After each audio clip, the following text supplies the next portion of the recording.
Solutions, another presentation. And in this video, we are going to cover legal requirements for websites in UK.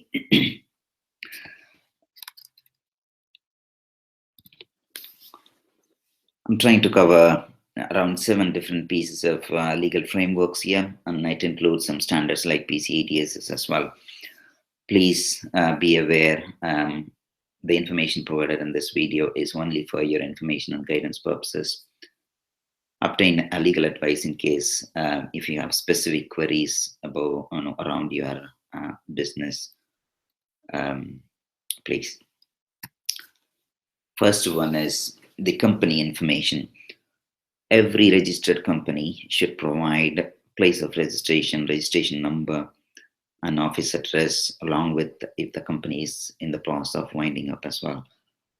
This actually has to be complied not only in the website, also in your any of your communications, letters, emails, and everything else. The next one we need to be aware is the web accessibility guidelines. World Wide Web Consortium as an international body which has devised 3 priority checkpoints: priority 1, 2, and 3. Priority 1 is a must as far as the complaints from complaints point of view, but the other 2 are more to improve your website accessibility for the users. It's more of a good to have kind of thing. I've given you the link at the bottom of the screen. You can see this. You can see all the individual complaints details in this link. Any on your website developer should be able to help you to comply and translate these. The next one is data protection law.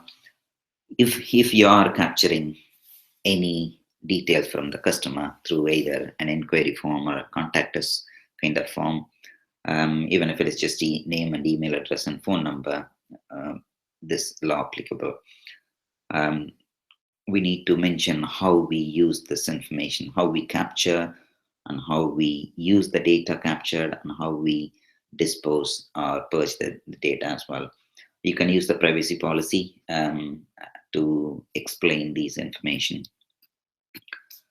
The next one is EU Ecommerce Directive, which is predominantly about if you are selling a website, selling products in your website, e-commerce website. It's definitely applicable. It's good to have these information.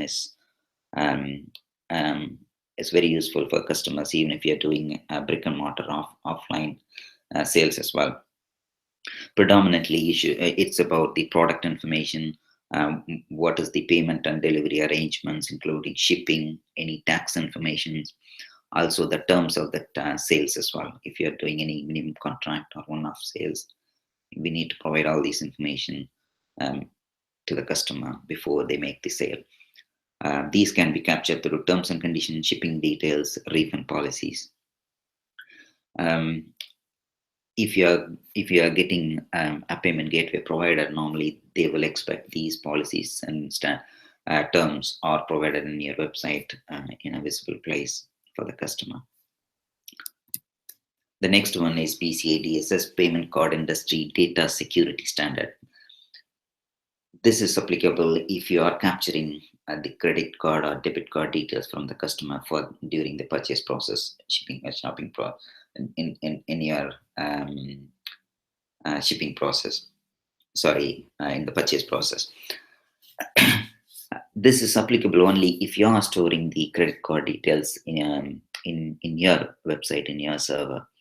If you are using your, say for example, PayPal, the moment the customer presses the checkout, if you are taking the customer to enter the card details into the PayPal or other payment gateway providers, then actually they are capturing within their screen, they are capturing and they are storing in their servers. So you may not be, and please be noted, you may not need to be complied with this one, but they need to be complied fully. Please ensure if you are capturing the card details within your website and if you're storing, you need to have all these standards complied. This is only a limited information I've provided. All the processes need to be documented, and regular monitoring needs to happen as well. It covers both your website as well as the server related information. The next one is the Antispam Law and Cookie Law. The Antispam Law mainly covers the email addresses, email usage. If you are collecting emails in your website, it should be collected through opt-in process. If you have got email database from elsewhere, then they should have got the consent from the user to pass it on to the third parties like yourself.